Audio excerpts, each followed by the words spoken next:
যুক্তরাষ্ট্রের ভিসার মেয়াদ শেষ হওয়ার পরও দেশটিতে অবস্থান করলে আজীবন নিষেধাজ্ঞা ও ফৌজদারি মামলার মুখোমুখি হওয়ার ঝুঁকি রয়েছে বলে সতর্কতা দিয়েছে ঢাকায় অবস্থিত মার্কিন দূতাবাস।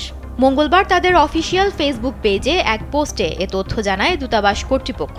বার্তায় বলা হয়, আপনি যদি যুক্তরাষ্ট্রের ভিসার মেয়াদ শেষ হওয়ার পরও সেখানে অবস্থান করেন, তাহলে ভবিষ্যতে যুক্তরাষ্ট্রে ভ্রমণের ওপর স্থায়ী নিষেধাজ্ঞার মুখোমুখি হতে পারেন। কনসুলার অফিসারদের কাছে আপনার অভিবাসনের পূর্ণ ইতিহাস থাকে এবং আগের যে কোনো ধরনের নিয়ম লঙ্ঘনের তথ্য তারা জানতে পারে।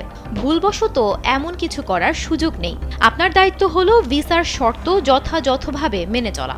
এই বার্তার সঙ্গে যুক্ত একটি ছবিতে বলা হয়, যুক্তরাষ্ট্রের ভিসার মেয়াদ পেরিয়ে কেউ সেখানে অবস্থান করলে পরবর্তীতে নতুন করে ভিসা পাওয়ার সুযোগ একেবারে বন্ধ হয়ে যেতে পারে। আপনার এসির গ্যাসের সমাধান হলো SGS ও CNS সার্টিফাইড ফোরন রেফ্রিজারেন্ট গ্যাস, যার বিশুদ্ধতা 99.98%। ফোরন, শান্তি যেখানে, নিঃশ্বাসে। এমনকি ফৌজদারি মামলার মুখোমুখিও হতে পারেন তারা। দূতাবাসের মতে, কনসুলার কর্মকর্তারা প্রতিটি আবেদনকারীর অভিবাসন ইতিহাস খতিয়ে দেখেন এবং অতীতের যে কোনো লঙ্ঘন তাদের দৃষ্টিগোচর হয়। এমন সতর্কবার্তা দেওয়ার মাধ্যমে মার্কিন কর্তৃপক্ষ মূলত বাংলাদেশি নাগরিকদের যুক্তরাষ্ট্রে ভ্রমণের ক্ষেত্রে আইন মেনে চলার বিষয়ে গুরুত্ব আরোপ করেছেন।